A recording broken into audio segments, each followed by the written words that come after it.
Long time. All right, let me say good morning, good evening, good afternoon. Welcome to the second segment of the program Profile Liberia. This is the special edition. It's special because of what we're about to discuss, right? It is very special. And also we have a special studio guest as well.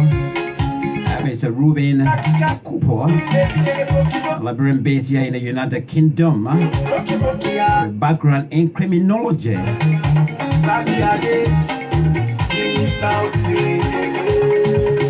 So we're just going to play a couple of songs, and then we'll take our studio guests as well. So let me say good evening to all of you who are watching from Liberia, especially. And I owe you a whole lot, because it's quite still expensive to watch live video in Liberia as well.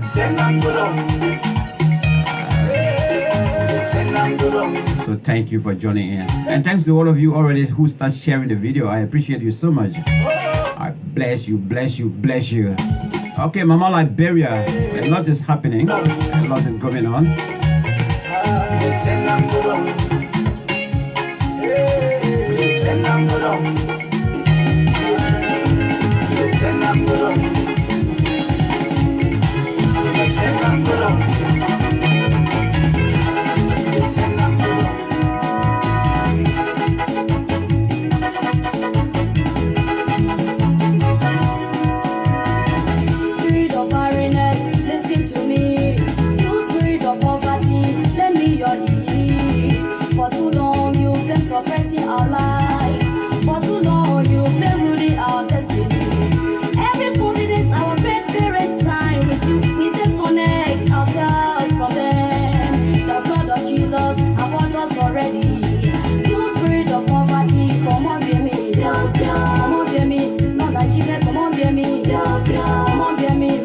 Mr. Cooper, I guess you're already on the in the platform. Can you just place the call, please, Mr. Cooper?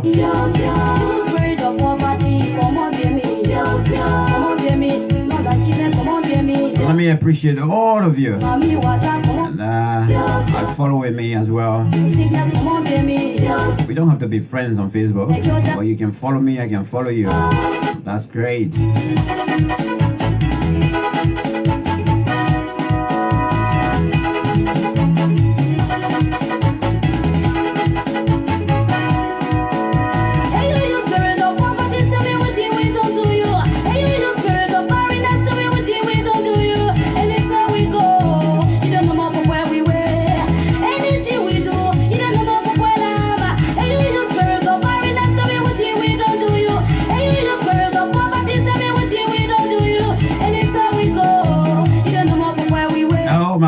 Loma sister, all the way from Lofa County.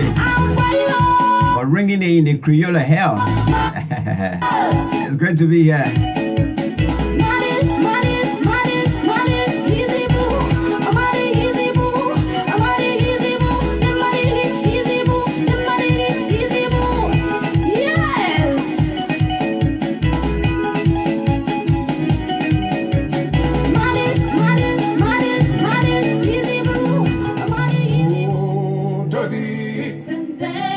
What shall we do?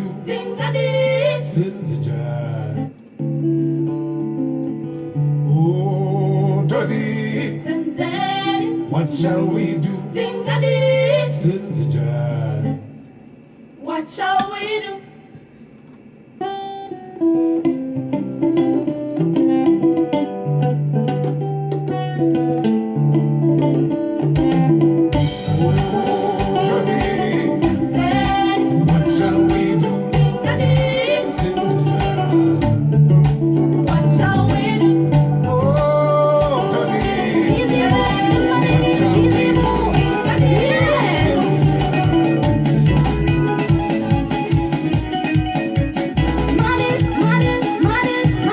Go back to our sister there from Lofa County, from background of Loma, right? Yeah. I think she's based in Sierra Leone or so. But the Creole is inside. In fact, you know, she's mixing everything up. I can hear some kissing, I can hear some Loma.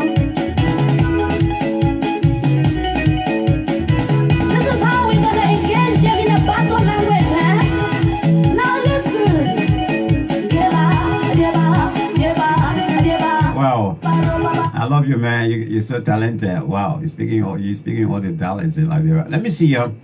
Good morning, good afternoon, good evening. People are still requesting and asking for the $25 million. That one will come in touch just now because the minister, okay, the Ministry of the Minister of Information just tonight, just this evening, I think maybe an hour ago or two,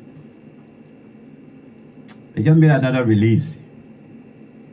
But what we're going to do, as soon as we get our studio guest, Mr. Reuben Cooper, we are going to compare this release now they just made to some of the stories back then. Just to blend them together, whether they, you know, maybe somebody making sense somewhere, or maybe somebody not getting it.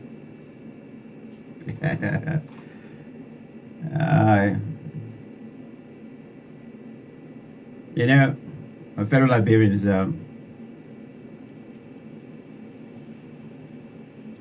those of you that are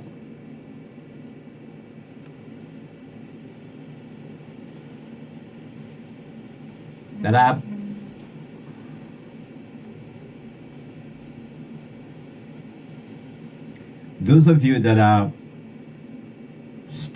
standing up and praying for Liberia, this is my appeal to you.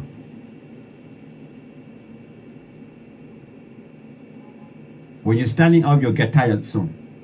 You got to kneel down or lie down. Thank you, brother, for following. You say you always follow me. That's great. Thank you for the support of all my platforms. When you pray, what we are praying for Liberia this time, it's not something to stand up. Lie down so that, you know, while you're praying, when you're tired or sleep come, you just go to bed and sleep. Or when you're kneeling down, what you do is maybe close to your bed, or the mattress is on the floor.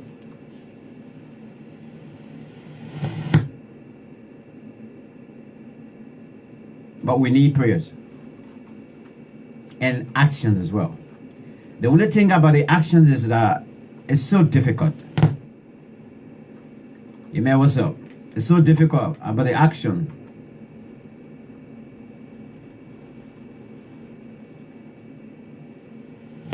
Because even if you travel from here, you go to the Holy Land to go and pray.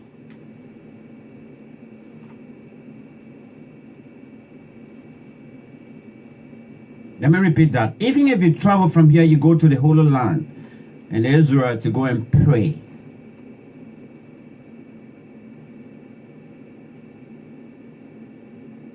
If you take that trip,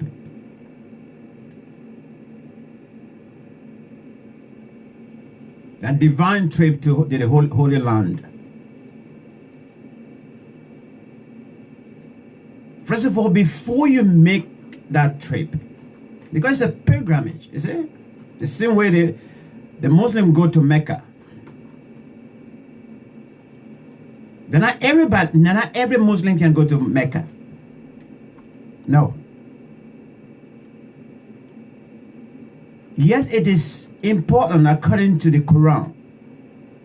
It is important for at least for a Muslim to take a pilgrimage to Mecca at least once in their lifetime. But at the same time, not every Muslim will go to Mecca unless they can go to Mecca. You got to be prepared. And that preparedness is within yourself and the people you are dealing with every day. It's the same thing with Christianity.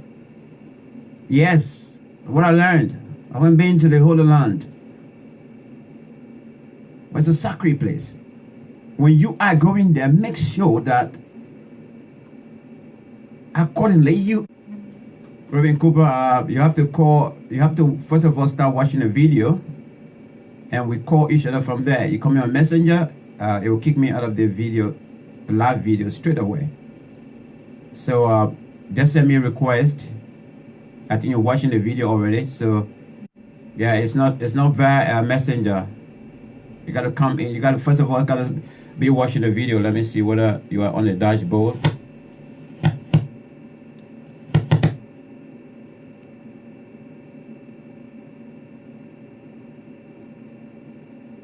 All right, you're not on the dashboard. You got to, Mr. Cooper. You need to start. First of all, you need to start watching the video first, and then it will enable us to have a connection there. You're not coming in via Messenger video. Also, no, it will kick me out of the live video. All right, let me see. Let me put a music on. Let me see if I can get in touch with the studio guest. Time is just a little bit. 2 minutes have passed there. But let's take this one here from Liberia. Liberia was not like this.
Timothy, I hope you're going to stay here with me. Right after I finish with the guests, I will take you to Timothy from Liberia there. I will take you on there. Let's get some update from you as well. Welcome to the program, Profile Liberia. We're trying to link up with our studio guests.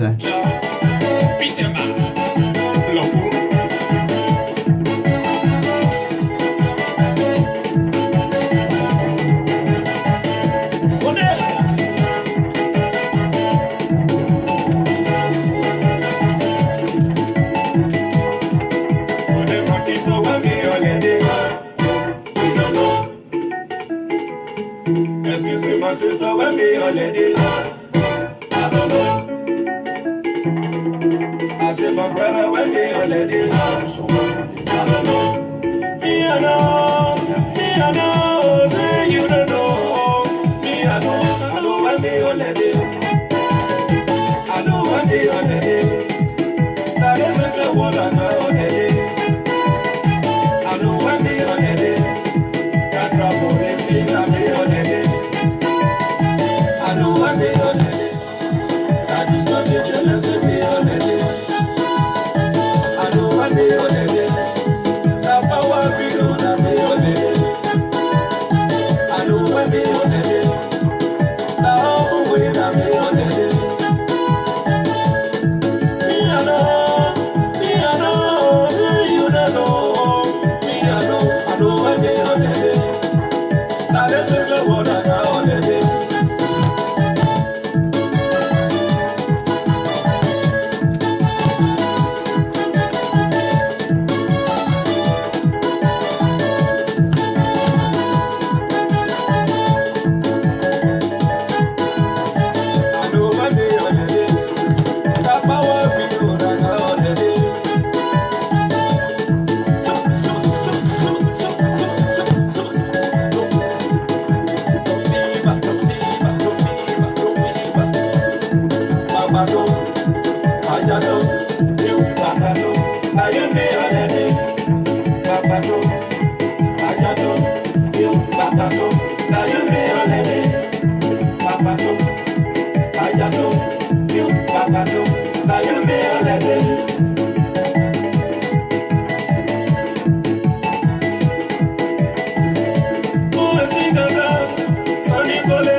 All right, just want to say Liberia was not like this. Let me pronounce it again.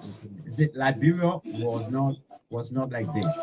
All right, so it has a lot of meaning as well. So, but it's great to have a special studio guest here on a special edition of the program Profile Liberia. Mr. Reuben Cooper, you can lower the background music a little bit. Yep.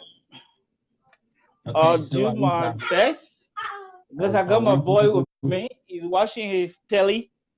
Oh, okay, Yeah. right. Yeah. Okay. No, I'm lower. Right, He okay. should be fine as long as he can see the video. Yeah, that's great. It's good to have you on, man. How you doing? It's been a while. Yes, I know. I'm following you, Max. Following your activities. You're doing quite well. Yeah, we're trying on this end, man. We're in South Yorkshire. Okay, that's great. All right, for the benefit, since it's about 15 minutes already into the game, all right, into the show. Let's get to know you a little bit. Let bring people who see you for the first time get to know you. Some of them been reading your posts and reaction and everything, following each other. I know. I know. I was speaking to someone not long ago from Liberia, and then they was telling me, one of my friends. He was saying to me, my man, I'm following you on Facebook. I seen all your political comments and things. I said, well, that's what it is. Yeah. I'm from a political background. My old man, wish you know, was one of those people in Liberia that people called upon when it came to discussing politics or issues affecting Liberia. So yeah, yeah. But other than that, it's Reuben. Yeah, my name is Reuben Cooper. Max and I come a long way. That's not important tonight. I did criminology at advanced level, almost to a degree level at Doncaster College, and I've been following the current state of affairs in Liberia, and also what happened Sunday morning. Yeah. Yeah, I've been following the DC. When things happen in a Yeah. Liberian setting, you get to hear a lot.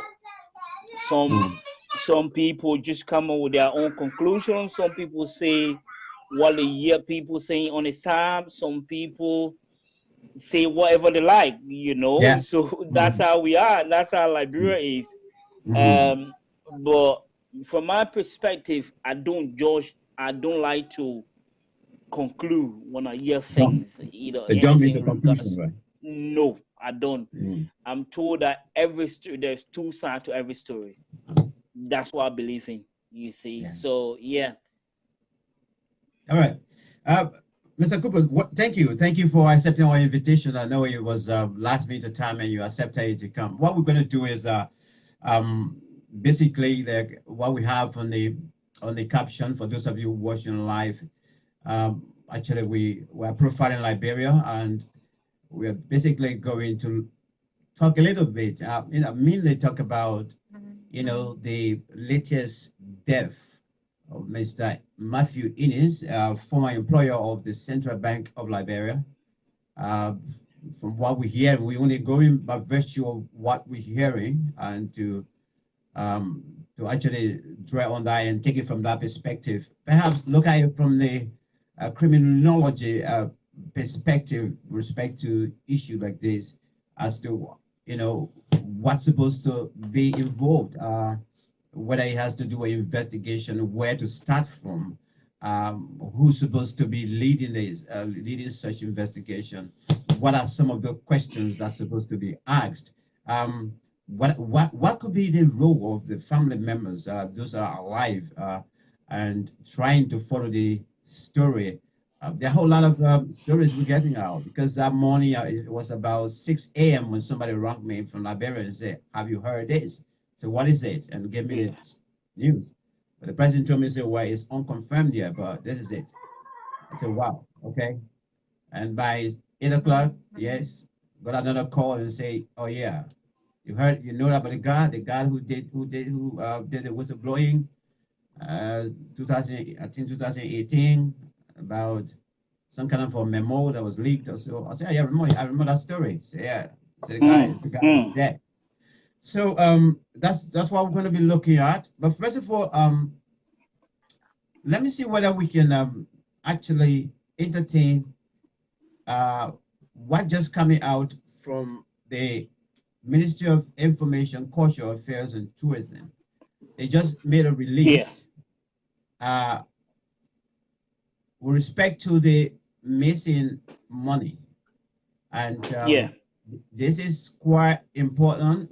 I want for us to have a look at this release, and also we will go back a little bit to one of the one of the stories in the press, taken from Front Page Africa, dated the 25th of February, with caption, "It's down to the wire for report on missing billions," and US 25 million.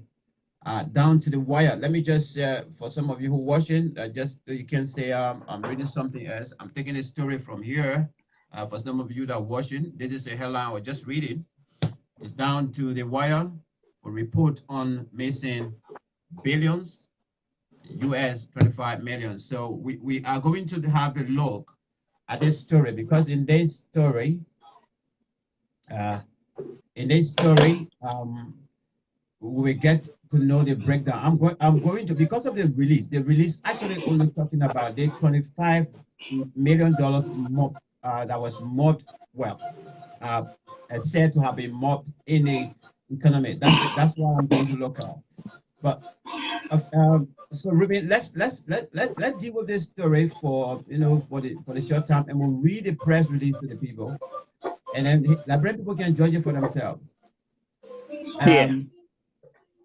Let me start off with the story in the newspaper, and then I'll go back. I'll go down to the latest press release that just been the statement that just been released by the ministry, by the central bank through the Ministry of Information. Let me go to the muffled explanation over 25 million.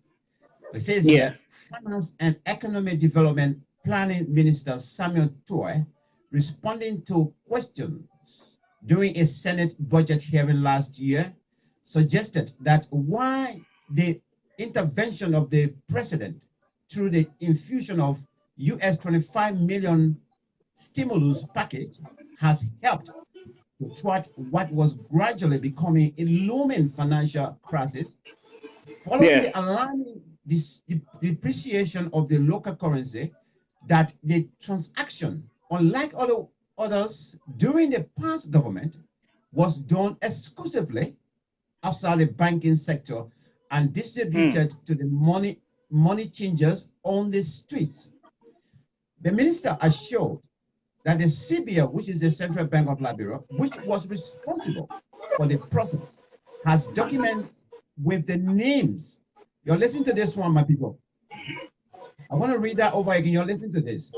The minister assured that the Central Bank of Liberia, which was responsible for the process, has documents with the names, telephone numbers, and emails of all those who benefited through those names have not been made public. Now, when this story is telling you that when they took the money out, they gave it to people in the street and put down their names, their telephone numbers, and email addresses. You're hearing this story? The minister explained that of the 25 million USD, US 17.1 million was used to mop up LD 2.3 billion from the market while claiming your take down note, because we're going to that press release just now they just made. Okay, billion from the market while claiming that the US 25 million was not intended to remain sustainable but a quick action intervention which has helped to keep the exchange rate stable for some time, and that currently there is LD 17.1 billion in circulation outside the banking sector. Okay, and finally it says here, in his inaugural address in January, President Weah explained that as of December 2018, a total of 17 million United States dollars was used for the intervention. All right, I think if you're watching the live of Mr. Cooper, that message for you, Mohammed Duple. Okay, I get that, yeah. As I say, I got my boy with me. Hello, yeah. A total, let's say, in an inaugural address in January, President Weah explained that as of December 2018, a total of 17 million United States dollars was used for the intervention, which significantly contributed to the general stability in the exchange rate for the past 6 months, July to December 2018. I was in December, I was there, the rate was how? The balance, 8 million United States dollars, is reserved by the CBO as a precautionary intervention fund. We sincerely apologize, guys. You please bear with us. We got a little boy, and no, it's off completely. I don't know where the noise coming from, but it's off completely. I think the noise is okay now, guys. There's no more noise. Yeah, it's off completely. I think it's on 0, so he can only see the video. He can't hear anything. There's no background. There's no music anymore. I'm not hearing anything. So this is the story now, ladies and gentlemen, like fellow Liberians. This portion, I wanted you to get this portion, and then we go to the press release that was just a moment ago released by the Ministry of Ministry of Central Bank through the Ministry of Information. Let me see where we're going to start from. They say what a statement of. Let me show it to you just for you to be for you to know that yes, this is from the Ministry of Central Bank of Liberia. As you can see, their logo there. That's the Central Bank there, ladies and gentlemen. This one just came a moment ago. Okay, let me read it. Statement on the CBL direct mopping exercise. The same mopping exercise we just read a story where he said that yes, when they got the money, the 25 million, they took it to the boys in the street and those maybe in some bureau or so. They took their names, they took their telephone numbers, and they took their email addresses and gave them maybe 10,000, 15,000, or 5,000 or so. Whether that is logical, let's now read what they said tonight. March 5th, 2019. Statement of the CBL direct mopping exercise. On July 16, 2018, the President of the Republic of Liberia, His Excellency Dr. George Manuel Weah, in his address to the nation on the state of the economy, instructed the Central Bank of Liberia, CBL, to infuse US 25 million United States dollars into the economy to mop up excess Liberian dollar liquidity to stabilize the exchange rate between the Liberian and United States dollars. Said measure was implemented by the CBL in close collaboration with the Technical Economic Management, that's the TEMT, to whom it submitted regular progress report.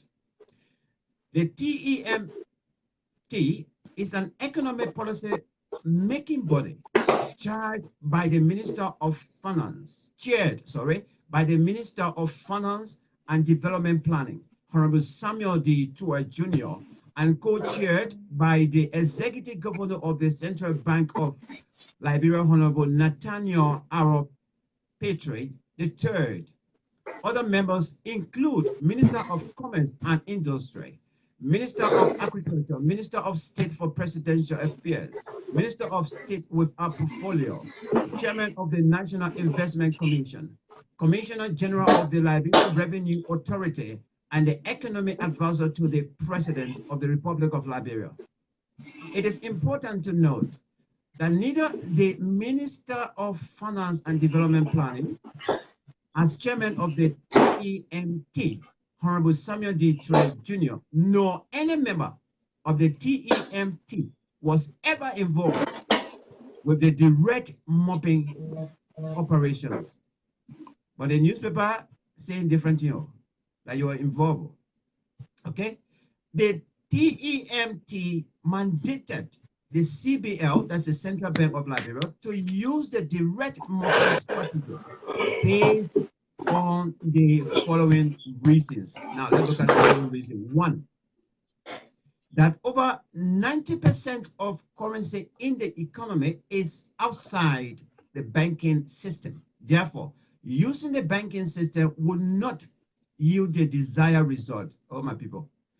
Then number two, CBL's experience shows that using conventional foreign exchange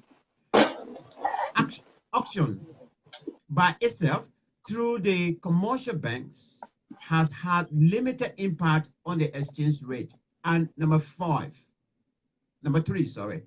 economic research and empirical evidence empirical evidence shows that foreign exchange auctions and market interventions using commercial banks by central banks have limited impact on exchange rate stability. Continue further, it says here, okay, based on the approval of the TEMT, the Central Bank of Liberia commenced the mopping exercise with the following objectives: to halt the rapid depreciation of the Liberian dollar, reverse the depreciation, and stabilize the exchange rate. These objectives were achieved. You're hearing, my people? That it was achieved. When they put the money in the market, they said they were bringing the exchange, they're bringing the rate down. They were stabilizing the exchange rate. Everything at that time, it came to a very, very honest. Those of you that are in Liberia, you can attest to this, right? That the rate at the time, it was stabilized. It came down. Okay. Now, to do this, the mopping up exercise targeted 3 groups, major importers. Okay, 3 groups. Number 1, major importers, small businesses, and licensed foreign exchange bureau. All information on the operations, including detailed information regarding the names of the buyers, the types of businesses, their addresses, the transaction volume, and transaction rates were meticulously recorded, and the information was provided in full to the TEMT. Also, a detailed report was submitted to the leadership of the National Legislature. Oh, my people. All right. The intervention began on July the 17th, 2018, and ended October 30, 2018. A total of US 17 million was used for the intervention, broken down as follows. You're listening. Number 1, US 15 million was mopped up from outside the banking system in exchange for LD 2,203 million 663, and number 2, US 2 million was sold to a major petroleum importer in exchange for LD let's say 13.141 million through regular banking transaction to facilitate imports. This ensured a steady supply of fuel to the Liberian market and prevented economic disruption that a fuel shortage would have caused.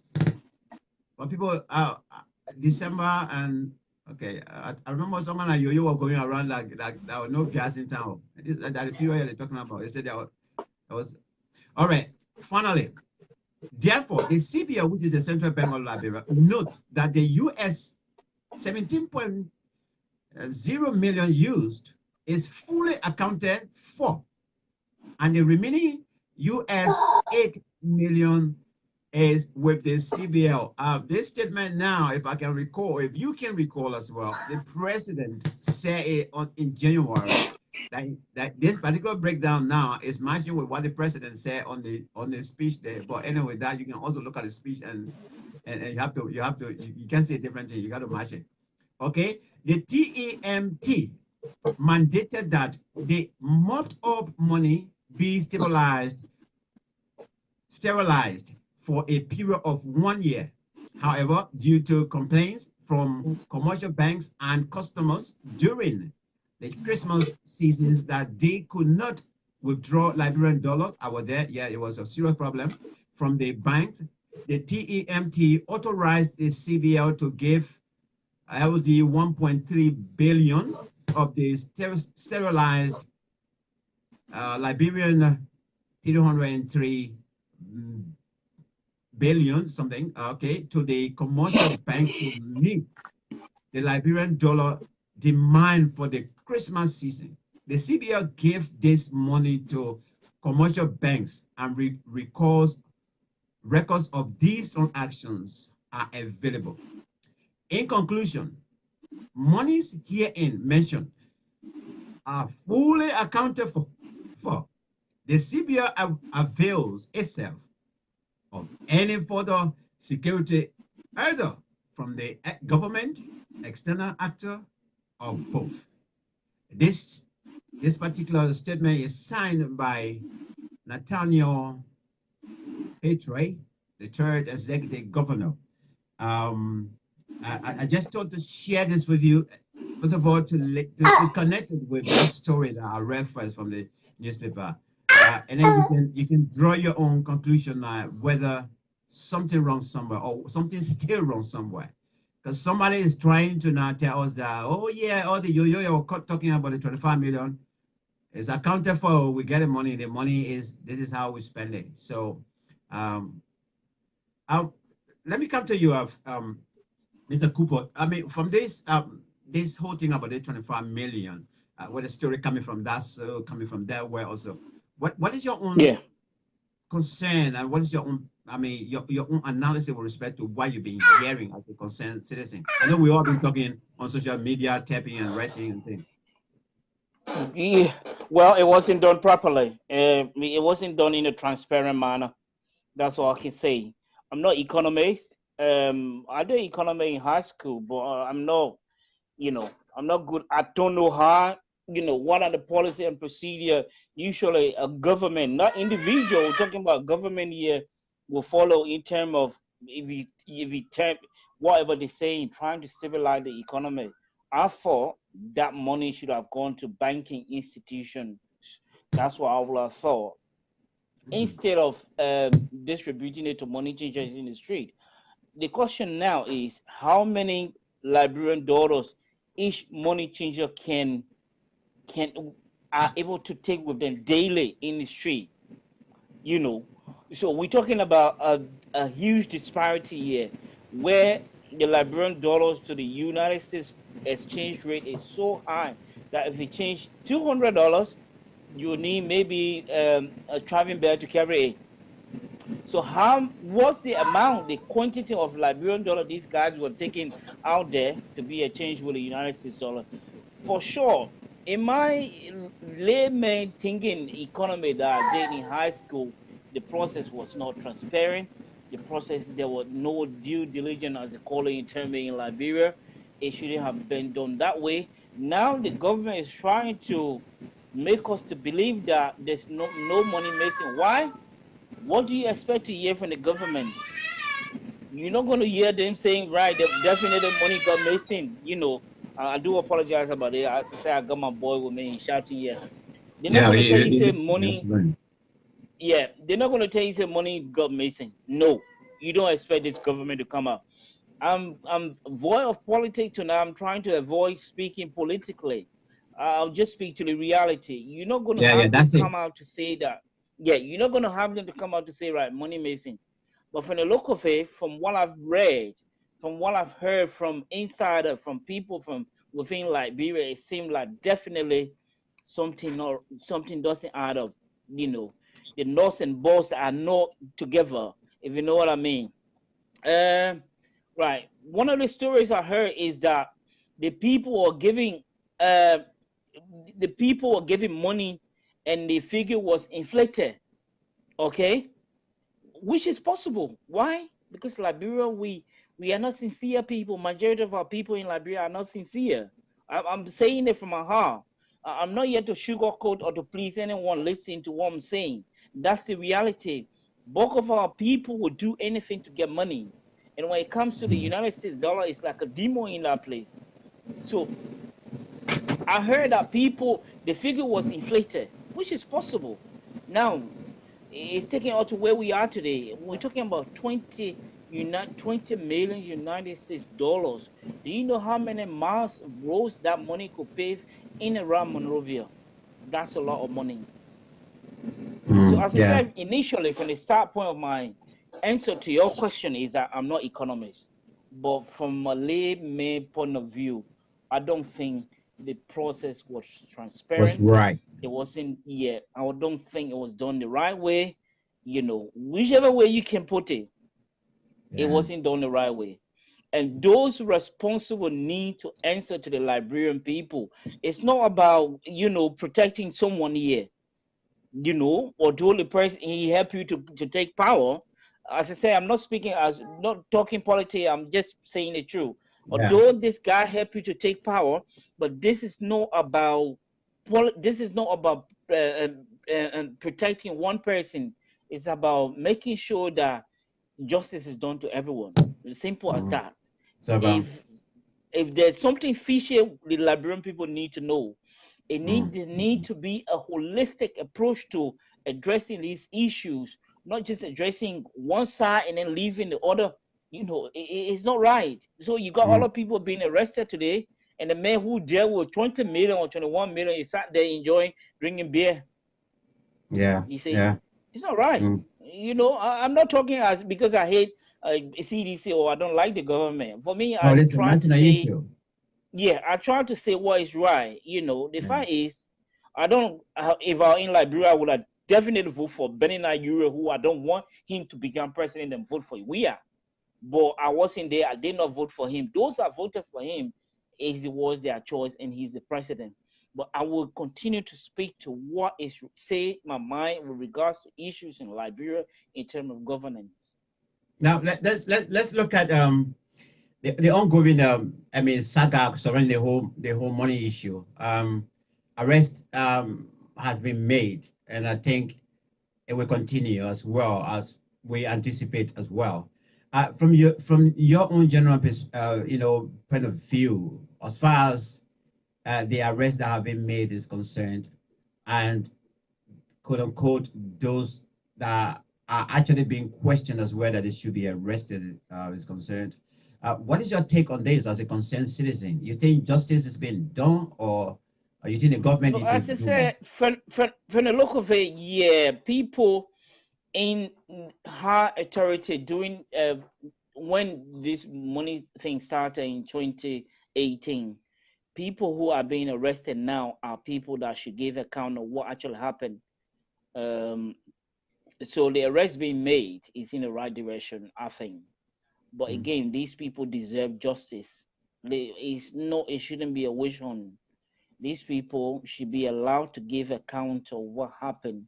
They should be entitled to free trial, free and fair trial. It shouldn't be because of a wish hunt. If anyone guilty, no matter who you are, well, this is the first challenge. By the way, this is the first challenge of the CDC-led government. We'll see how it goes.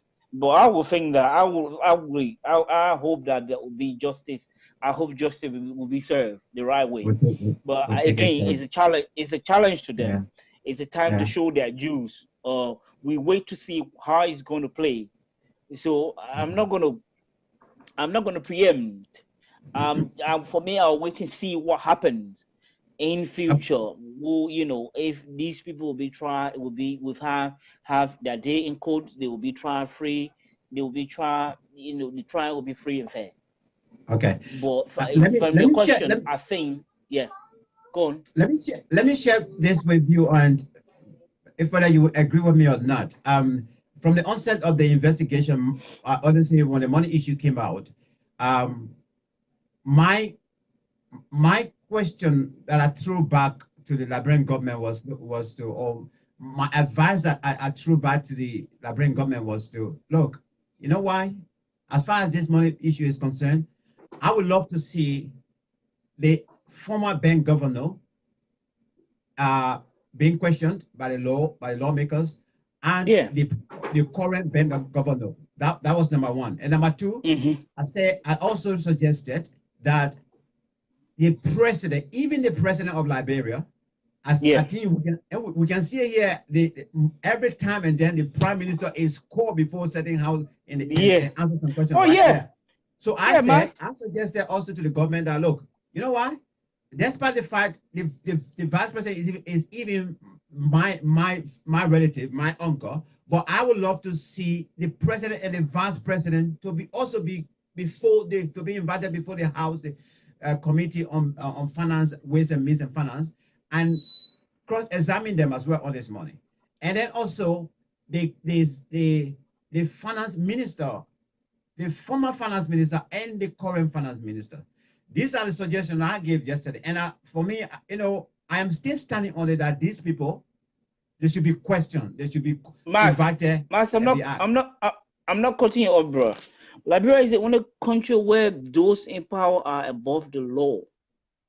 George Weah will never face any question. Because why?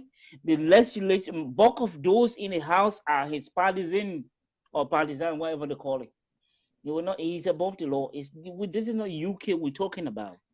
Your idea is brilliant, but that won't happen in the society you and I from. You and I know that it can happen. This is UK we're talking about. These are common here. I mean, people don't do things and just walk away with impunity here, man. You know that, and I know that. Let me just address this guy, this brother that keep whinging about my noise. Prince Adolfo Jala. Okay. I mean, Brother, I do apologize. I'm not. Okay. It's not something that I wish to happen. But I suggest, I advise that you pay attention to what we're saying and just leave this little boy. Yeah. I don't think he's disturbing you. Yeah. I can only apologize for what you're going through. If this is disturbing you, I sincerely apologize. But just pay attention to what we're saying. Thank you very much. And also, just to let you know, he is not in the studio. He's actually in his home. And, you see, the guy, the little one, stay around. Yeah, you know, I suspected something similar to what happened in Sierra Leone. Set up a committee. Let this guy, let people go before this committee and give account of what actually happened. Yeah. You know, that's what I suspected. But you know, obviously, we have a different system of governance in Sierra Leone and Liberia. Okay, finally, so finally on the money, as a concerned citizen, if you are not concerned, you won't be talking about it on social media as well. Do you foresee light at the end of the tunnel as far as the investigation is concerned? You think Liberia will benefit by getting some money back? Getting money back from who, man? You made me laugh. From whom? From whom they will get the money from, bro? From whom? We can only hope that people who spearheaded this whole money thing, printing the money leaving this part, according to the report I read, or a part of the report I read, the entire 16 billion did not go missing. Instead, it's 2.5 billion or 2 billion. Correct me if I'm wrong. That go missing. So we need that back. If they're saying to us now that they want us to understand that 16 billion did not go missing. They want us to believe that it's 2 billion that have gone missing. Okay, we want that back. I think it's because of this. It's due to the fact that people are being arrested. I would guess that they're trying to, you know, that's why they're trying to recuperate. You know, if we can get to that point where people will repay by if they are guilty, well, brilliant. But brother, I'm not too optimistic. You know, I'm not optimistic about us being successful in recuperating any amount that go missing. Okay. Because why? All right. We have a very poor judicial system in Liberia. All right. Let me take a short musical break. When we come back, I'll read some of your comments, and then we go to our brother or the late brother's issues. Oh, Daddy, what shall we do?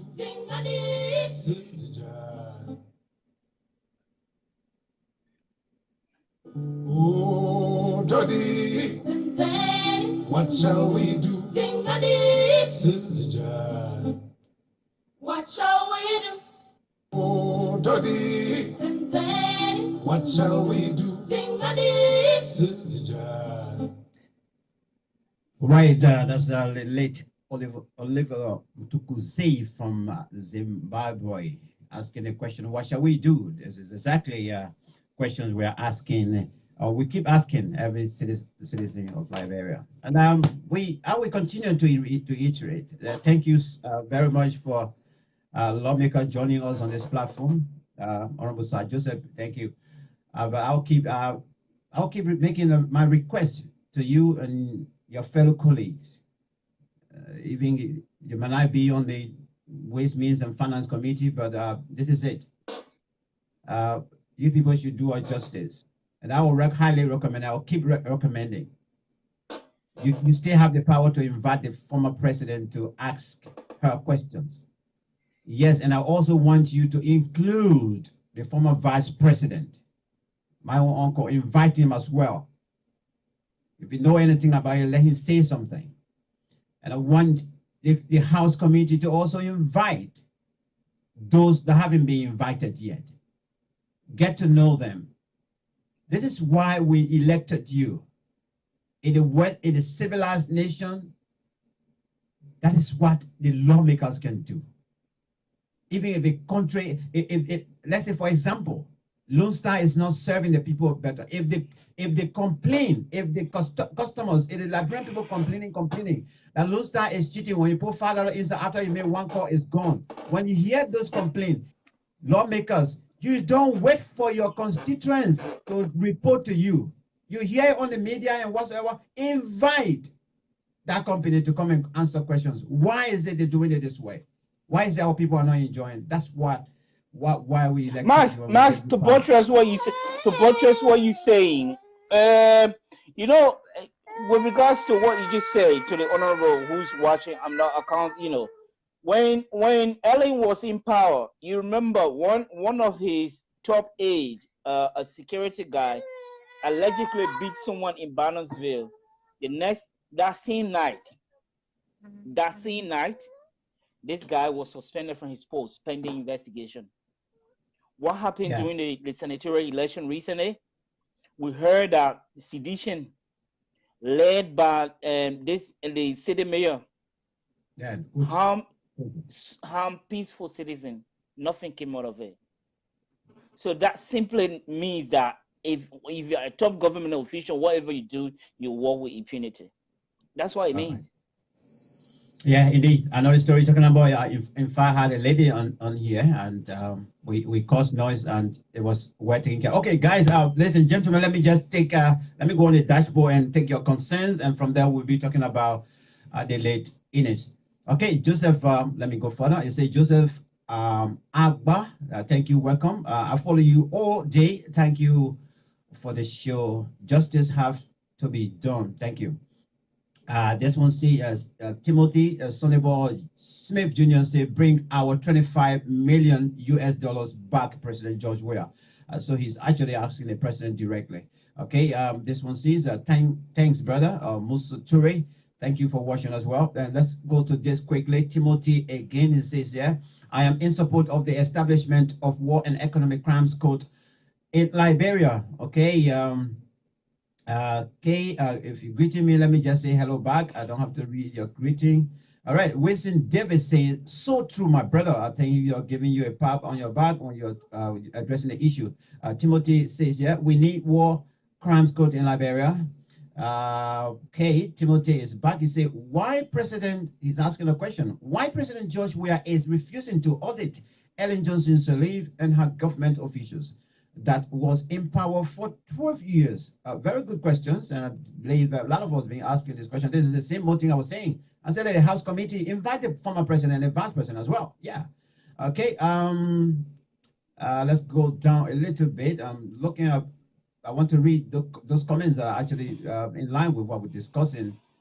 Sorry, I don't have to read back to you your greetings or so. Let me see. Go back. I just want to balance the equation here. Okay. Okay, go down a little bit. All right, Prince Adolphus Jala. Okay, now we love to listen to this brother show more than Costa presidential. Okay, president insult. Okay. Right, let's go down to the Fetus Elliott. Okay. Let me go down a little bit. I love Magnus Kokbo. Okay, he's Magnus says here. So where was the details not provided? It's been why? Okay, provided to the Senate when the finance minister, when he appeared last year. What the details not also provided to the just investigation team? Okay. Good question.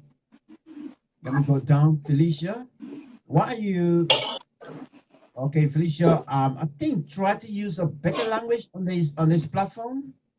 Perhaps if you say why you're not saying the truth, I will. I can go with that. Okay. So.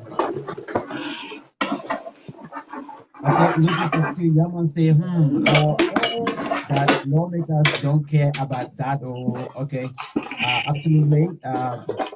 Joanna Winker, Magnus is back. He said, was it very difficult for the details of the beneficiaries of the 25 million to have been captured in the president's annual meetings regarding names, emails, and phone numbers, as we are hearing? I don't know. That's why I was just reading for you to get the story.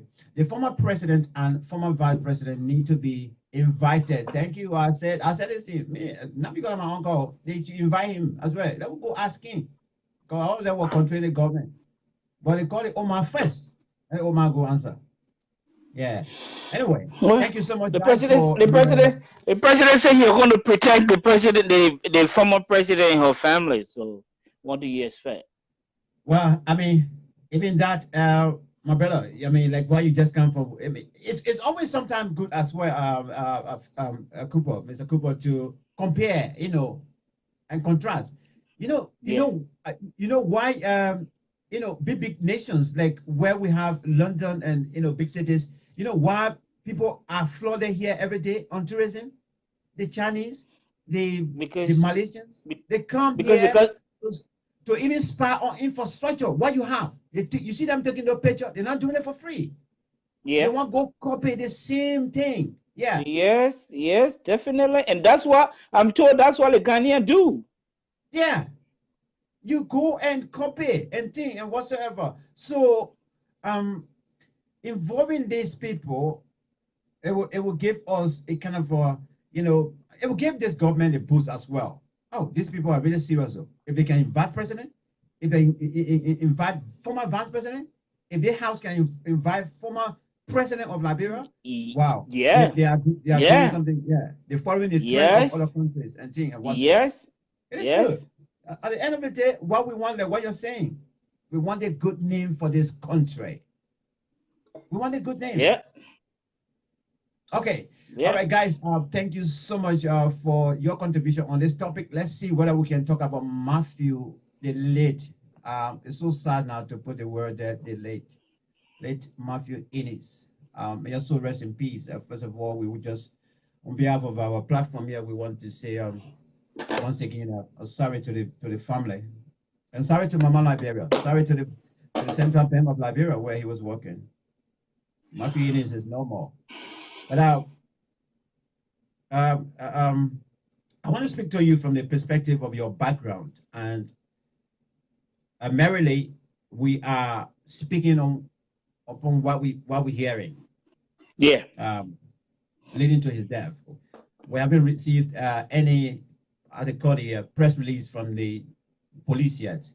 Yeah. We invited a spokesman today, but he didn't turn up. Hopefully, we'll have him tomorrow.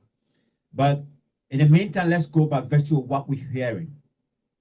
Matthew Innes, the late, was formerly an employee of the Central Bank of Liberia.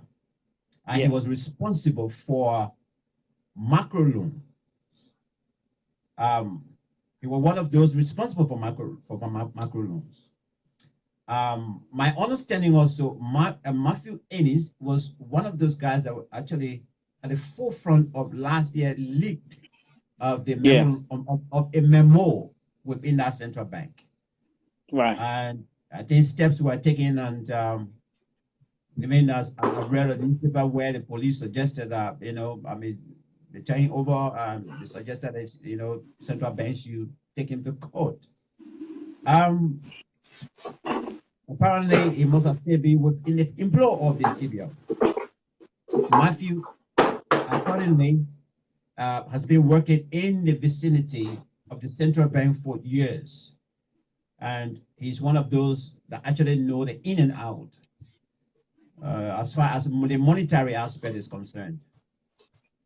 Because of, as heading such a department, you attend board meetings as well. You attend major meetings to ensure that the central bank is kept in proper order. Now, we guys want you to listen. I don't want you to misquote me or misquote Mr. Cooper. What we're saying here, we're going by what we heard and what we've been reading on social media. But the further matter now is his name. The title is now attached to his name, late. We all agree on that. But what led to him, for him to be late, is what we want to really touch about here, and look at it from the perspective of criminology, where which is the background of our wonderful studio guest. Mr. Cooper, when we got the news that it was hit and run. That is the story that's still going on. Yeah. And then we got further information that all this, let me just put it as speculations yet. Unless they can release the press release, the police can release it, Ministry of Justice, fine. But I'm going by the speculation that indeed it was an accident, hit and run accident. And then later we understand that he was taken, first of all, I think, to the hospital, and then by the police, according to, and then straight to the mortuary, that is to the funeral home, without, at that moment, without the consent of the family people. They didn't know until the body was driven from one point to another, before they were able to get in touch with the family, by virtue of which way, I don't know. Now, but let's look at it from your background perspective, which is criminology. When cases like this are brought before an investigative team, where should we start? Or when something like this happens, where should we start? Who should be involved? And how should it be handled? Well, it's simple. It's the police. You got to have a well-trained police force to deal with crime. Crime is part of our life. People commit crime for so many reasons. The reason could be because of poverty, one, because of lack of employment, because of social background, because of intelligence, because of upbringing. But not, I don't want to dwell on that a lot. But your question about who should be in charge, who should be dealing with it, who should we hold responsible, you need for the starting is the police. The police has not conducted the death of this guy in a proper manner. They've left more question to answer, more question than answer. They've shoot themselves in the foot. Put it that way. You know, when somebody get killed, a homicide, there has to be a specific investigation conducted by the police. Take into account this is not about burglary. Somebody not breaking into somebody's home here or whatever. We're talking about somebody's lives being taken. The final matter that when I say the police shoot themselves in the foot, I mean that I've been in Liberia. Whenever I'm there, at times, the last time I was there, I was out for around about 1 or 2 in the morning. And during that time of the morning, the streets are virtually empty. And then they want us, they made us to understand that it was a hit and run, is how this fellow got killed. Yeah. It's possible. I'm not ruling that out. Yeah, it's possible. It could be. Yeah. You can't rule that out. We weren't there. We weren't speaking from a spirit, I'm gonna speaking from what I've read, what I know, what I've been taught. That's what I'm speaking from. The fact of the matter is, it's a crime scene. If even this brother did not die on the scene, it's still a crime scene. If somebody get injured in the street, there is a crime. The person don't have to die. So the crime scene should have been secured. Give it like 100 meters or 150 meters. Secure the place. Secure the crime scene. Get witnesses involved. Take down the names of everyone in that area, within that vicinity, within 150 meters radius. Take their name down. Why? For evidence, not for evidence, for court purpose. For yeah. Bear me a moment, Max. I'm having serious trouble here. Sorry about this. I bet the man want to talk to, so it's okay. No, not a time. For witness purpose. Once I was DJing in somewhere in Sheffield here, and somebody got killed right in my presence. It was in a club. We were having an event, and I know what happened. And during my training, I saw during our course or training, we did these trainings. You have to secure the crime scene. The first person you contact is the nurse of kin. Why didn't they contact the nurse of kin for this man? Instead, they took his body straight to the hospital and from there to the mortuary. So that's why when I say they shoot themselves in the foot, that's where. Now, people are asking, people are speculating because why it was wrongly handled. People are speculating that police were either involved or it was planned and calculated. It might not be the police. Don't get me wrong. The police might not be involved, but it's the way they've handled the case. So now people are saying it's a murder, premeditated, murder. There are two forms of murder. You can murder someone knowingly and not knowing it. You see? So that's where I stand my statement from. That's how I feel about the whole case, that the police shoot themselves in the foot. They've not handled the case properly. Yeah. Reuben, this is again. Let's agree that it was hit and run, and there was for argument. Let's agree for argument's sake. Yeah, and granted that how it happened, and they took the body or they took the injured individual to the hospital. Yeah. Could anybody would have the right to immediately take that body elsewhere, even if it is announced by the hospital that is dead on arrival? You think they will have the right to take their body just like that away without the family knowledge? That's what I'm saying. It was wrong. They shouldn't have. They shouldn't have taken the lifeless body of that gentleman without his next of kin consent. The first place, they should have secured the area, make sure that preliminary investigation is done by photographing all the evidence. If you got an forensic laboratory, you got to secure all the evidence there to be taken to a forensic laboratory. Make sure you photograph all the place, or the whole place. You got to photograph the whole place, the whole radius of where the area the murder took place. If whatever you call it, murder or hit and run, whatever, you got to photograph that place 100 meters radius, 150 meters radius. You got to secure the site, that area for a couple of days. That's what will happen in the West. That would, I don't know if it will happen in Liberia. And then you got the first group of people, the first person you will contact will be the nurse of kin. And you can't just go taking the body, to mortuary or to hospital, and that's where the police shoot themselves in the foot. And then now people are speculating the stories.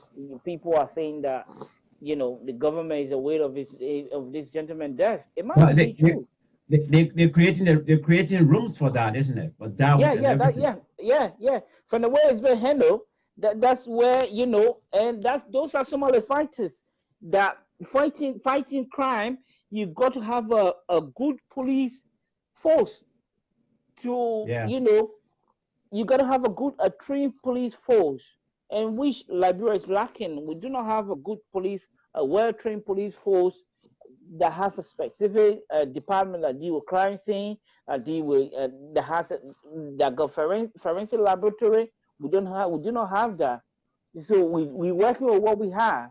But as I said, the police shoot themselves in the foot. And again, where is it going to go? We don't know where it's going to go. They've not dealt with it properly. It's not been done the right way. It wouldn't lead to speculation and shifting blame on the government.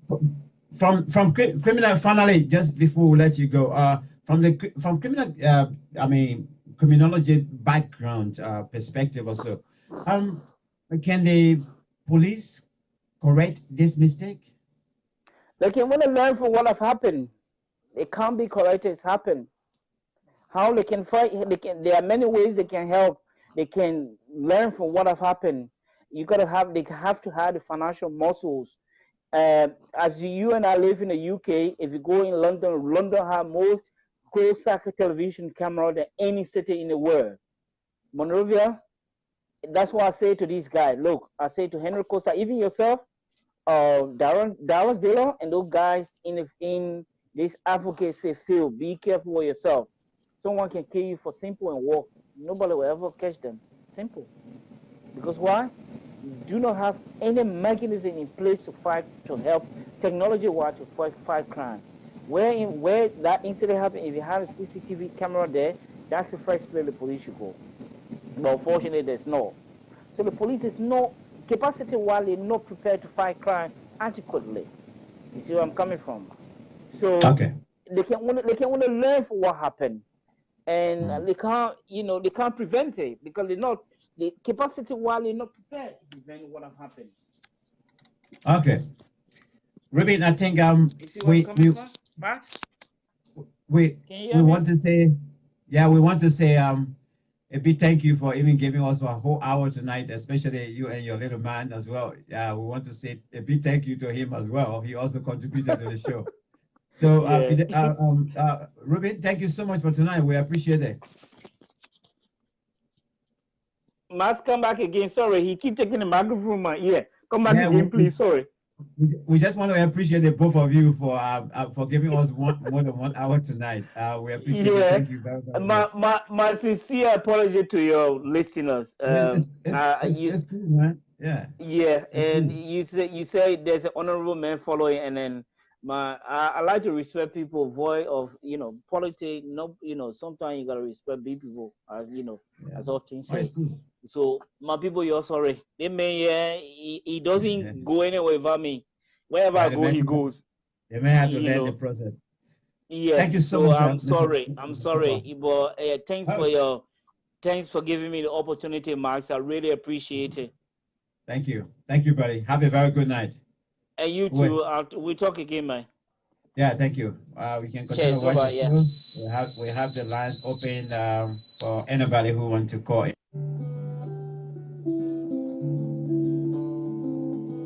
Oh, Daddy.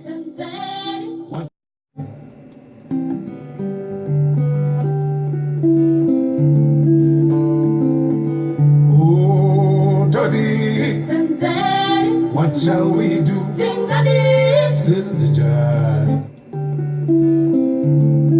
All right, let me just announce to you, I'm going to be here for the next 27 minutes, just in case if you want to call down, you can call me via the video. I don't know if let me check whether Mr. Smith is still around. Mr. Smith is still around. Give me a call. Let me see. Let me go on my dashboard and see if Mr. Smith is still around. Let me see. All right, Mr. Smith is in around now. No, he's in around. All right, if you want to call and participate, you can call me via the video and you give your contribution. Let me quickly go on the dashboard and see what is there before before we take more calls or so. Okay, Florence Colley, as it says here, they killed Matthew Innes because they don't want for him to expose them about the missing money. And Lusu Fatu Yaman says, who was around to know if it was a hit and run by 2 a.m.? She's asking question. Who was around to know? That's what our brother was talking about. That they should have, or maybe they did it. Maybe they have some individuals who would actually testify later on. Okay, good question. Who was around? ATL Bia says, where was the police when the car hit him?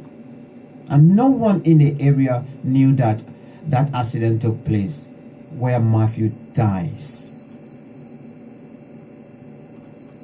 Another concerned citizen also asking here. Lucy is back. She said, my sister, you asked that question again. Where was the police when the car hit him? And no one in the area knew that the accident took place where Matthew dies.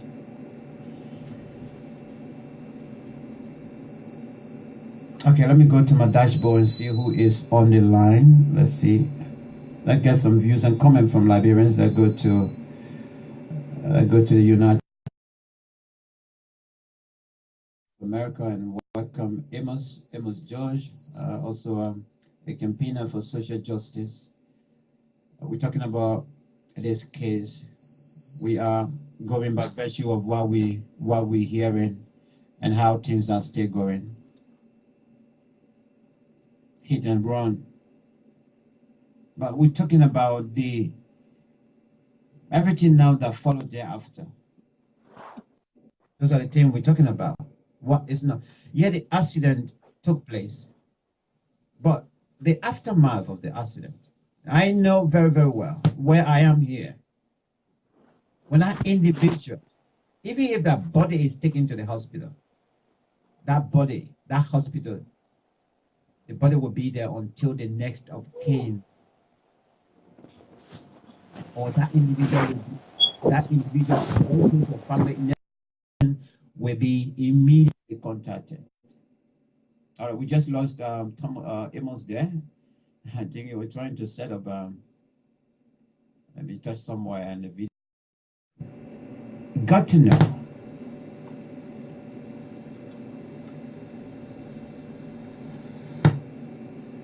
And I agree with my brother.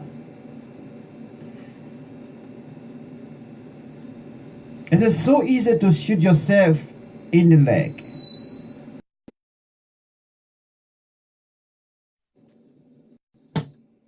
And when you shoot yourself in the leg, to be honest, it's not easy to take back.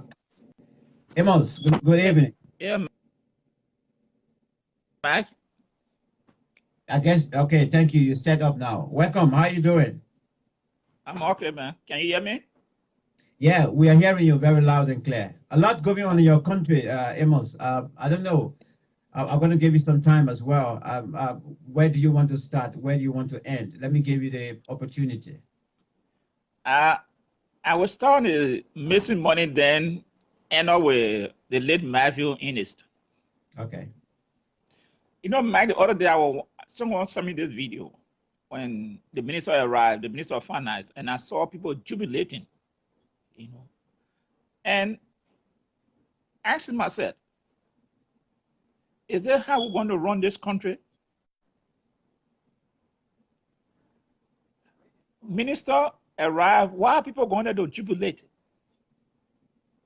What has he done? And I said something the other day, Mike, except for who are not read that report. But both reports, they implicate the government. Look at the local report. It talks about the Nuance Forest Bureau, where they say 5,000, the Nuance Forest Bureau received 5,000. But the team inflated that money to 100 and some more thousand.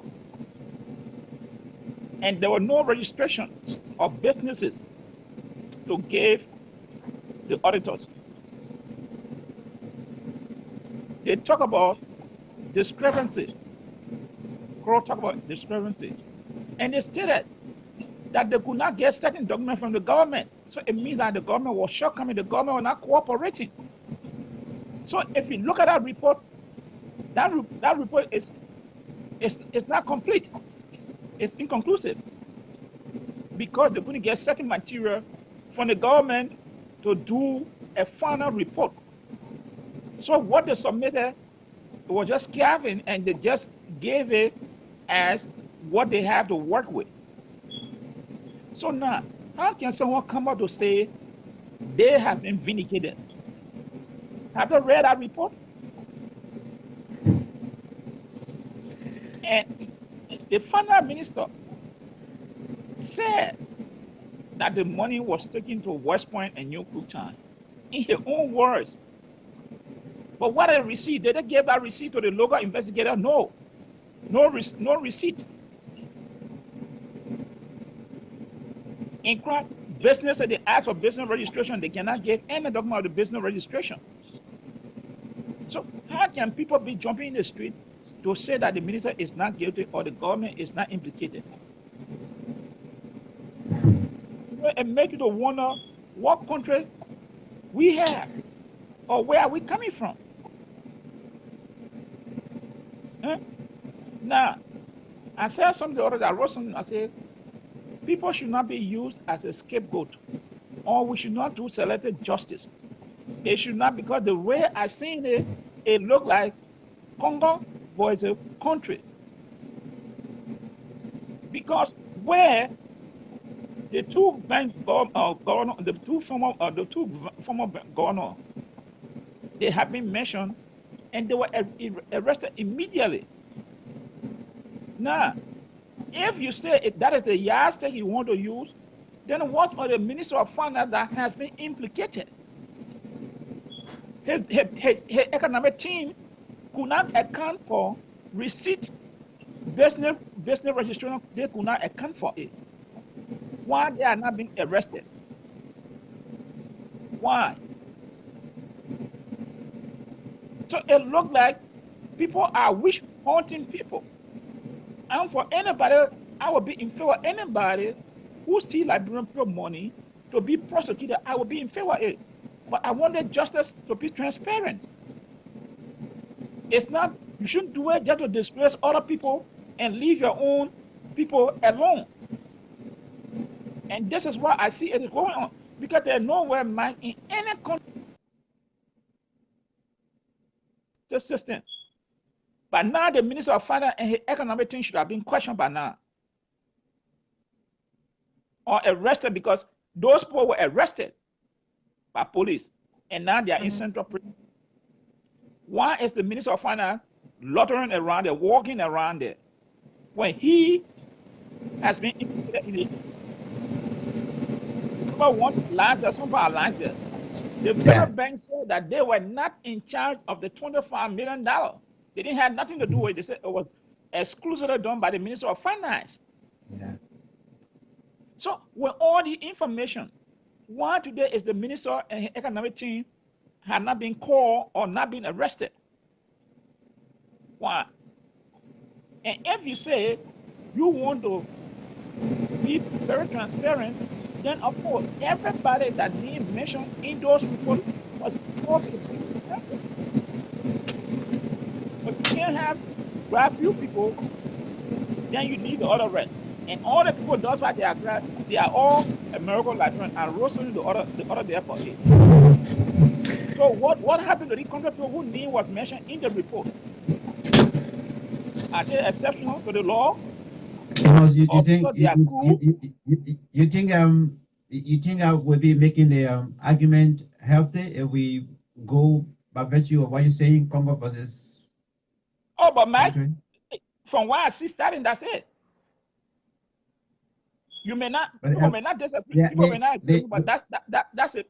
Until they can convince me to arrest Samuel Tue, just how they have done Sally and Weeks, let it do the same thing. Because if you compare it, it's the same old thing that Sally and Charles alleged did. It's the same thing Samuel Tue did. He took money and carried in the street, and he was not authorized to carry the money in the street. The money should have gone through the central bank or the local bank, commercial banks. Now, if he took in the street, where are the receipts? The reports are there. The report said no receipt. Businesses, they allege the business, there's no registration. So while Cemetery is roaming the street along with his 6 economic team, and while Charles Sally, or Weeks, and Dennis, and the other guy have been arrested, and they all have linked to Congo. So if anybody is seeing that they are not wishing Congo or hunting Congo people, then let them have these people to arrest it. But if you cannot arrest the people whose name has been implicated, then of course you are either hunting certain group of people. And that's my argument. Until someone comes there to convince me why 12 and her economic team did not being arrested or interrogated by police based on that report. And the bank account making an argument, let's see. That the report's fair up, man. You got it reported. It's fair up. Some where the team did not account for the $17 million. They did not give receipt. The money, the New York Forest will receive 5,000 and they say, well, 100 some thousand. So what the rest of the money went? Where the forest go? Where are the business people? They bought the money from where are the receipts? So there are many questions than answer from the government. And they are saying that they are not implicated. No. Until you can answer those very crucial questions, the government is implicated in this thing. And the economic team led by Finance Minister 12, they must be arrested. In that much, you can arrest Charles Shelley, Weeks, and Walker, then you have to go after these people. But if you don't arrest them, then of course it's a selective justice you are trying to administer against a certain group of people. And that's my argument. Because I'm not speaking of her, I'm speaking based on stated. Yeah. If the report did not mention those things and I've seen it, then of course someone will make the argument that maybe you want to cause confusion. But I'm speaking on facts, what the report said. Okay, but you can remember one time I told you when the president nominated Nat Patriot, I told you that I had reservation about Nat Patriot at the bank. Why Nat Patriot? Nat Patriot should be questioned because he was the man who gave a release that there was no money missing from the bank. And you know that report. You saw the press release. So it means that Nat Patriot also was misleading the Liberian people. So who are the guys covering out for? Who are they covering out for? Somebody will be covering somebody. Because Nat Patriot gave a statement at the bank, press release that no money was missing. And report accounts of the years, money missing. 2.7 billion are missing, 17 billion cannot be accounted for. And Nat Patriot came out to say, as governor of the central bank, say there was no money missing. Then at that point, he also put the bank at stake.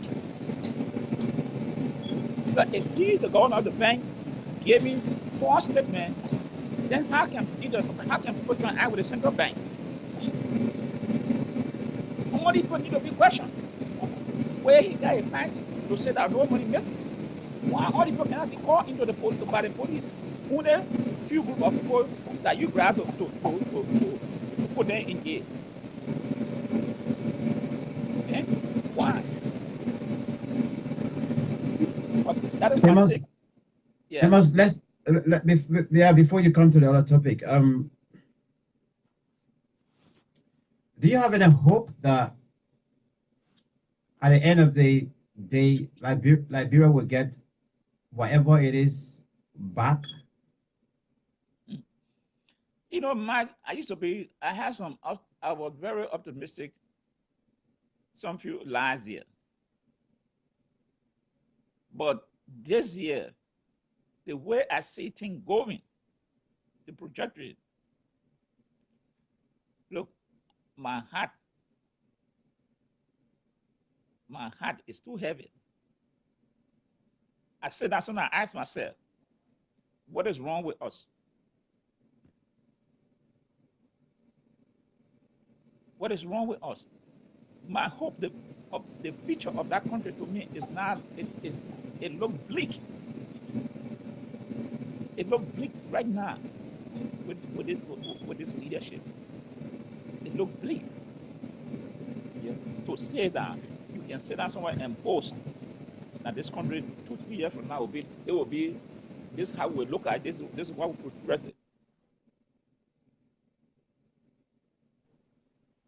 I'm doubting seriously. Well, what I see going on now, I doubt it seriously. But I say at the end of the day, we say try to believe that there's something that is light at the end of the tunnel. That's something we look at it. We cannot give a total. We're just hoping that there will be a light at the end of the tunnel. But for now, the situation in Liberia is worrying people, worrisome, very difficult. So really, you would love that country to sincerely tell people, oh yes, things will go right now. No. Granted that the clarification that the clarifications that are coming up now, including the press release they gave tonight, granted that the $25 million they accounted for, according to them, and granted that the 16 billion that we were talking about, everything is okay. But given the period that this money has been talked about in the international press, the international community also, do you think, Amos, that it's going to take us maybe a short period of time to recover our and build our good name to encourage foreign investors in Liberia? No, Mike. Let me be very sincere here. I said it last time that whatever the outcome of the investigations going to be, the government will be tainted. The government is a loser. They are loser. And what do I mean by this? The report just came on, Mike. You saw the report. And if the government, look at the press release you've seen. If they are saying that all the money has been accounted for, then why are you arresting Weeks and Charles and others? Is that contradiction? Am I? If you're saying all the money has been accounted for, then why are you arresting people? Then, do you accept the report of the local government and Crown? You see, Mike, people have to be careful when they're putting press releases out. You see now all the money has been accounted for. So that means there's no money missing. But you have two reports saying discrepancy and money missing.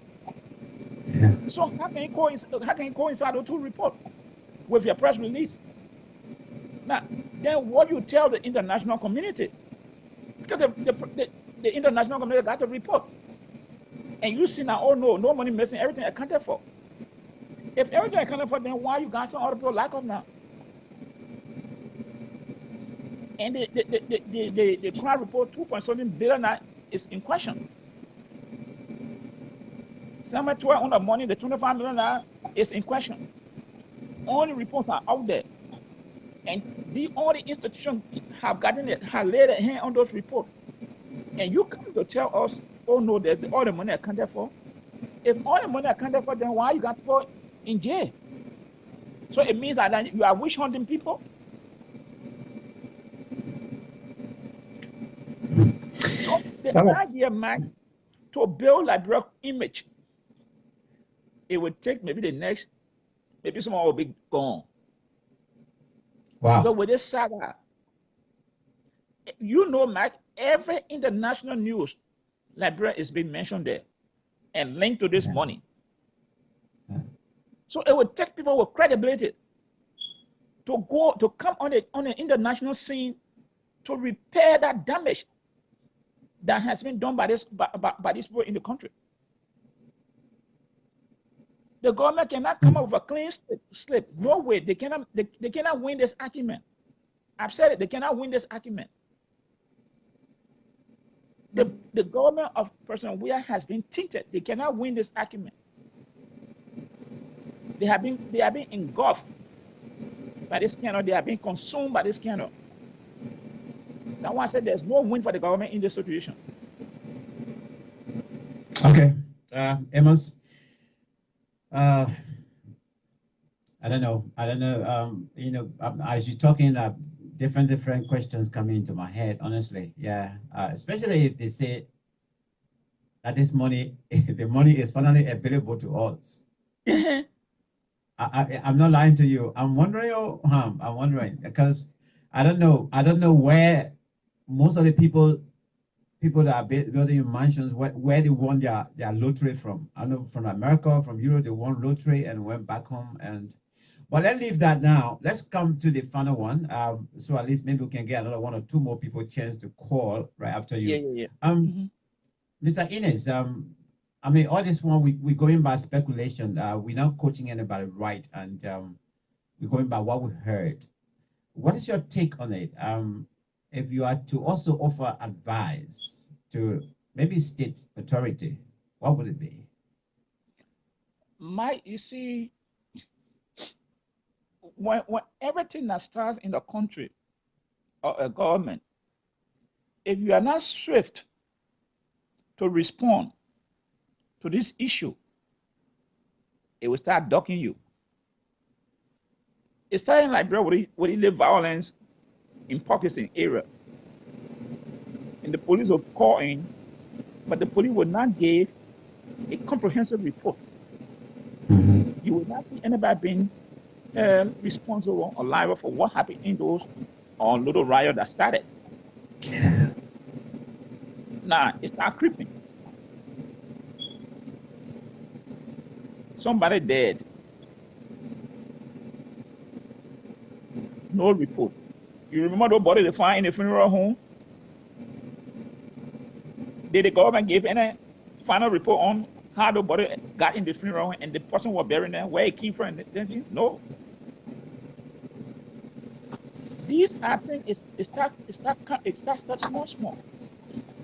Now, Matthew in his just upon the release of the report, Mr. Reuben, he's killed by car.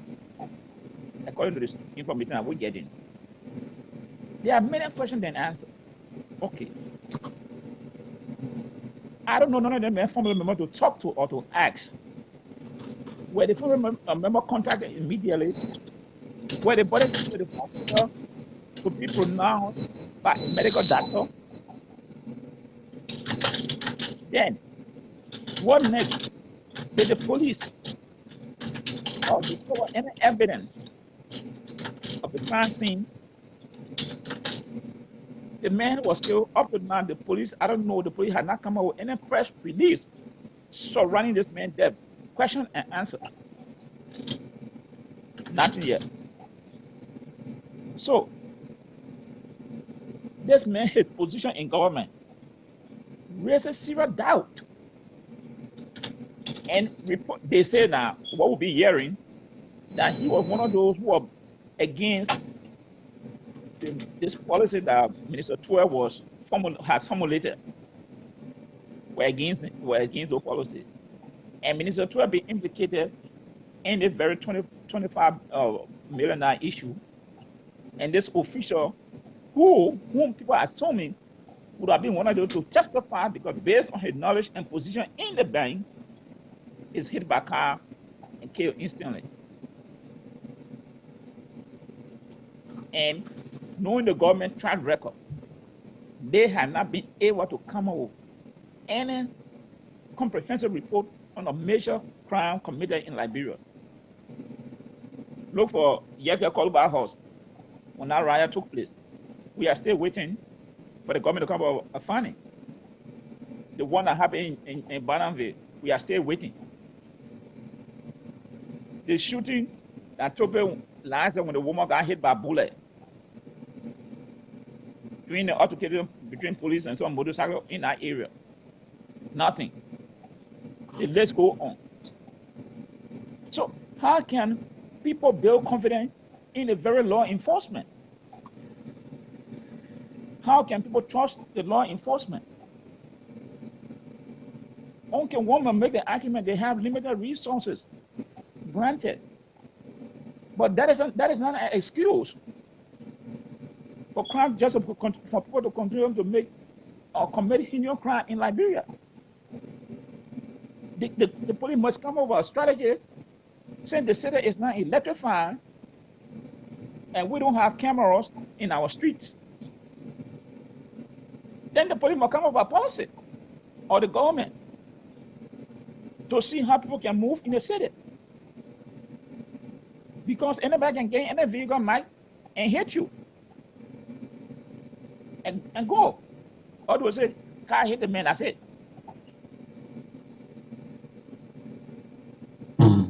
Because in developed country, I remember in one of the countries I used to live there before, in DeKalb, Mike, last year there was a child, I think, and the father was crossing the road. And this car hit the little child, being an African, hit the child, but the child died, but nobody could take the tag number of the car. But people were able to get description of that car. It took over 9 months. The police was able to crack that case and arrested the driver. That's why there was no camera there, but people gave description of the car. And what they do here is to pass the one over to all the garages and say, any car, any make similar car of this type, go to any shop, you must inform the police. So you see how these people are organized to fight crime. Okay, we are not that sophisticated yet. We are not reached that point. But what are we doing in our weak way to build confidence in the citizens? That when something happens, they can call the police and say, hey, look, you know what happened over there? I got some information. I got some lead. Take the tape. But the police, they had not built a rapport with the citizen. And the general population is supposed to help the police to fight crime. But if that relationship is not built, then there's a serious problem. Because the people don't trust the police. They don't trust the security. So how would they feed the security or police with information that will lead to solving a crime? But so, man, look, other people have to come to the government of Liberia. I tell them about it. I'm depressed. The future of that country right now, I used to be hopeful, but right now, no. I can't tell anybody that, yeah, things will be all right tomorrow. The way things are going today, no. But Now, just before you go, finally, on the issue of the press and press freedom, the third radio station, according to what we learned this morning from Joy FM, that they were also off the air due to unknown man attacking their station and damaging their transmitter. So this brings into 3 radio stations, I think so, that have been attacked. And one is still being refused license to operate. What is your take on this, and what advice can you offer to the government? And Mike, just thank you. Yeah, you brought that issue because I was following your post and reading article, the paper today from Liberia, where it might went down. I think the owner of Joy FM, it might went down, said that the damage had caused serious problem to the radio station. They don't know when they will be coming back on the air. I don't know whatever, but he said that. But the last time when this thing started with Costa, people that support the CDC government said that there was, Henry Costa was staging this. He staged his own attack. That was what the defense, the supporter of the CDC gave. Now, he gone to Joy FM.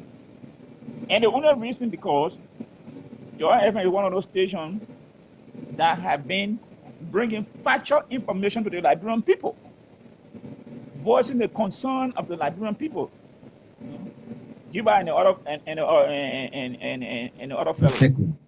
Yeah. They have been very, very effective,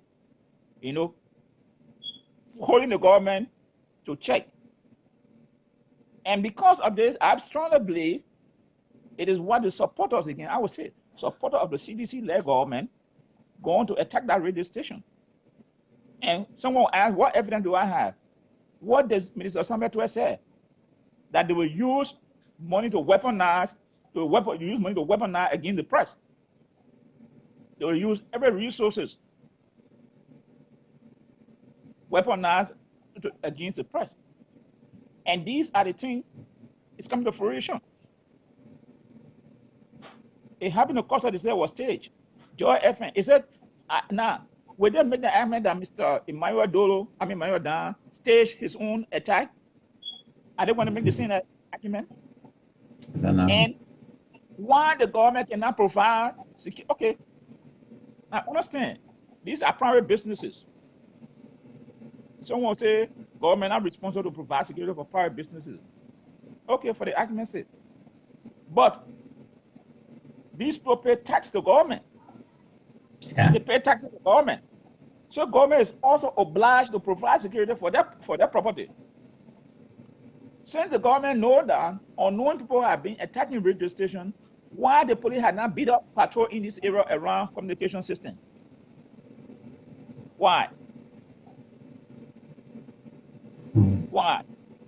Yeah. Like in America, the church, the mosque, certain churches, mosques, the government don't make that number, they got security. Always. Yeah. No facility in the premises of those organizations because they fear that these people can be targeted. These organizations can be targeted by a certain group of people. So they put in measure to provide some security in this area for these people. So if radio station being attacked, why the government cannot say, okay, you know what happened? All the areas that these radio stations are based, will make police to beat up patrol and see what is happening. Even though they have their own private security, but we'll make sure we provide it to beat up to protect these people property because they are taxpayers. They are business people. Why the government cannot institute those measures? But the first argument they will come up, they say, oh, the people will provide their own security. That's the argument they will come up with.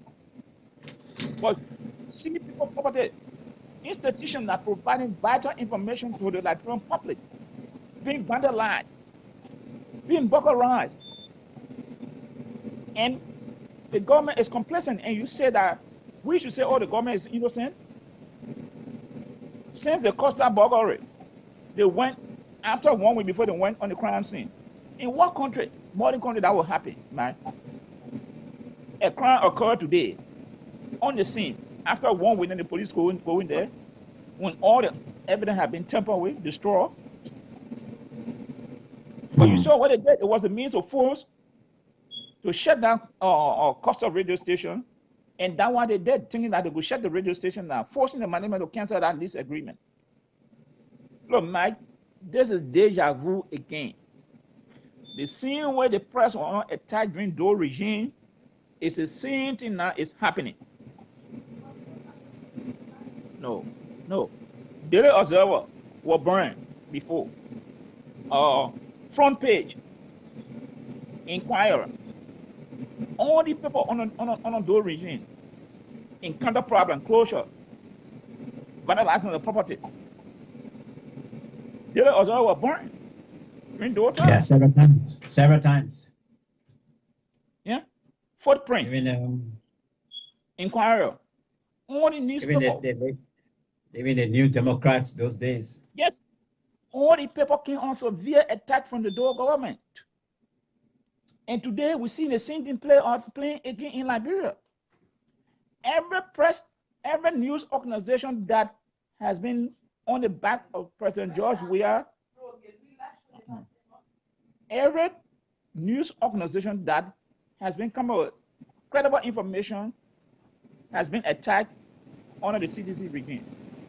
And as I always say, if you say the government is not doing these things, then why we cannot see people being brought to justice? What is the investigation? Then what is the security the government is there to provide for its citizens? If you cannot protect my business, you cannot protect my freedom, you cannot protect my movement, then what is the answer? We paying government.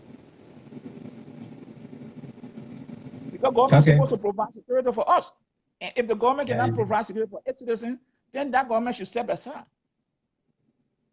But if the government is going to intimidate the citizen because they are not doing the right thing and people are speaking against it and they want to use the power against the people, then of course, we will not say that. We have to continue to talk. Okay. They will not, yeah. So Mike, I know the president in Liberia is coming under attack from the government.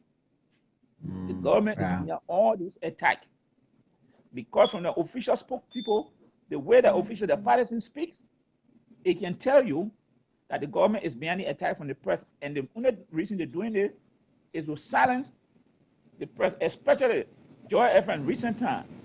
George FM has stepped up to the place in Liberia because the information that they have been providing is very credible and critical of the government. Because of this, this is what they're doing to destroy critical voice or critical thinkers in Liberia. All right. But I just want to urge the government, this is not, it will not occur well for them. I said it last time. You cannot fight the press.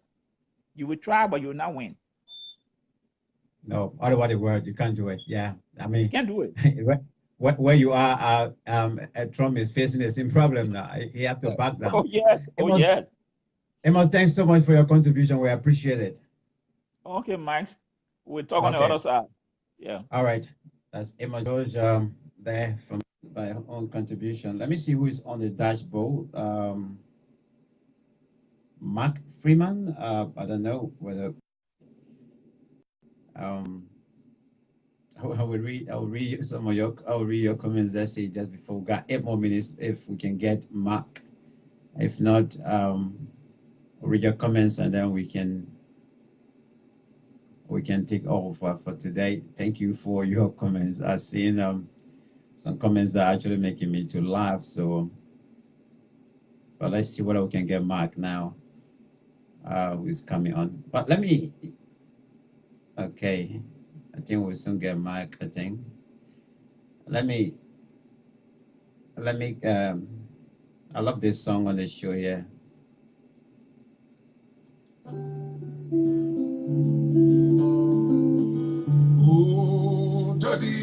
I said, Amos, I think Ambrose, I think you got security background, man. Can you call on the video? You participate? Let's hear from you.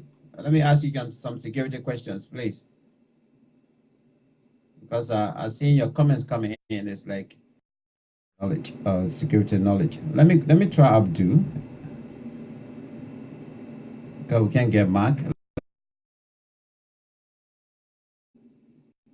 I would love to hear from you, my brother, because I think based on what you're posting, I'd love to hear from you. You must have some security knowledge.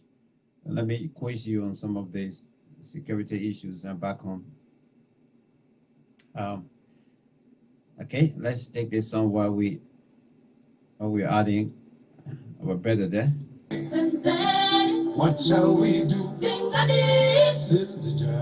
It doesn't matter. You can be watching from so long you're watching and you're able to make the call. Thank you for the contribution for writing, but call. Let's hear your voice. Yeah, please. Let me ask you because right now I'll be able to ask you a question. All right. I think this brother just dropped. Abdul dropped. So let me try Freeman again. Mark. Let me go back to Abdul.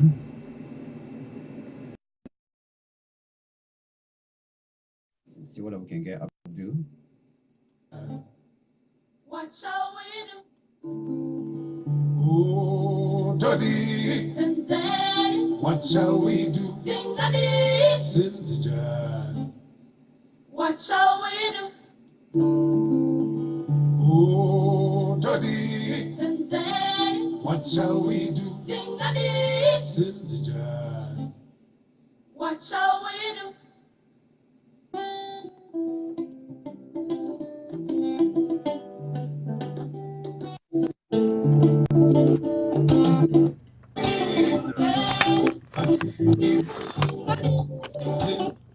Right.